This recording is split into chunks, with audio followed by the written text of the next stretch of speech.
During the college football playoff era since 2014, the Pac-12 has only 2 teams make it into the field, and these teams, funny enough, are Oregon and Washington. But what if I told you that there's a scenario where the committee's only option will be to let both of these teams in the field in 2023?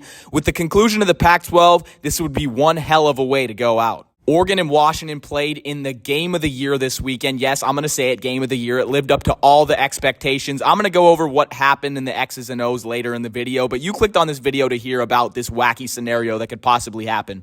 Washington won the game to stay undefeated, and Oregon picked up their first loss. However, we all know that with one-loss teams, they're not eliminated from the college football playoff speculation. It was apparent from this back-and-forth battle that these teams are 2 of the best teams in the entire country, and if these teams are as good as we think they can be, they'll both win out, causing a border war rematch in the Pac-12 Championship game between an undefeated Washington and a one-loss Oregon. If this is the Pac-12 Championship in Las Vegas, there's a high probability that Oregon would win the game. In college football, it's known that it's very difficult to beat a team twice, and in the first matchup, the Ducks actually outgained the Huskies and had a higher time of possession. 9 out of 10 times they should have won that game. So what does this tell us? The game was a coin flip, and if they meet again, odds are Oregon would win. The Ducks beating the Huskies in the Pac-12 Championship would cause a headache and a huge dilemma for the College Football Playoff Committee. Who's in and who's out? Both teams with one loss, wins over each other. Oregon with the conference championship, Washington with a better overall resume, but the analytics favor Oregon more. It can go every which way. Who do you choose to get in the field? What I and many others believe would happen is that both of these teams would make it into the College Football Playoff. It sounds crazy, but hear me out. The Pac-12 is widely considered the best conference in college football this year.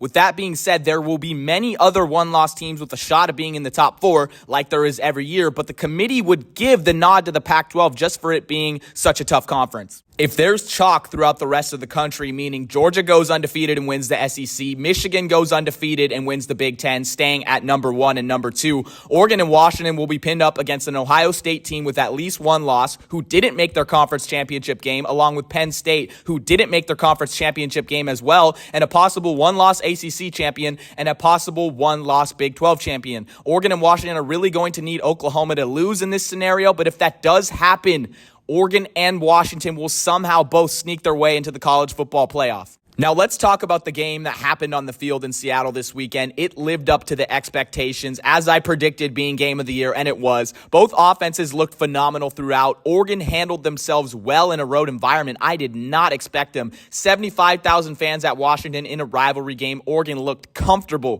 throughout the game. The Duck fans should be proud. They didn't get the result that they wanted, but they almost did everything that they wanted to. If you just looked at the stat sheet without the score, you would think Oregon would have won the game.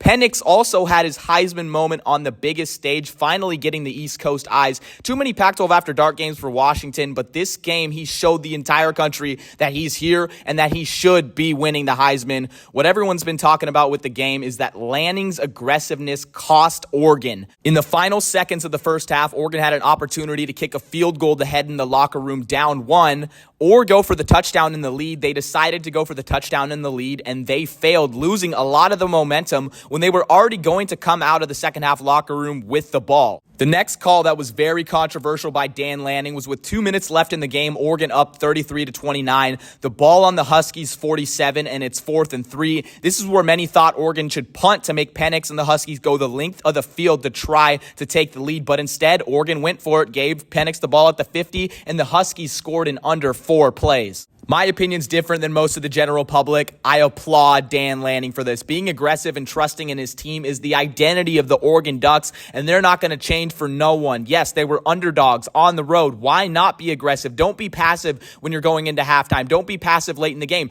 The Washington Huskies had just drove the length of the field and got stopped at the 1-yard line, so what makes the Ducks expect anything different in that play at the 47-yard line with under 3 minutes to go? You live by these plays and you die by these plays. On Saturday, Oregon died by these plays, but that is what this Oregon fan base has come to expect from Dan Lanning, and I think they need to keep that same energy.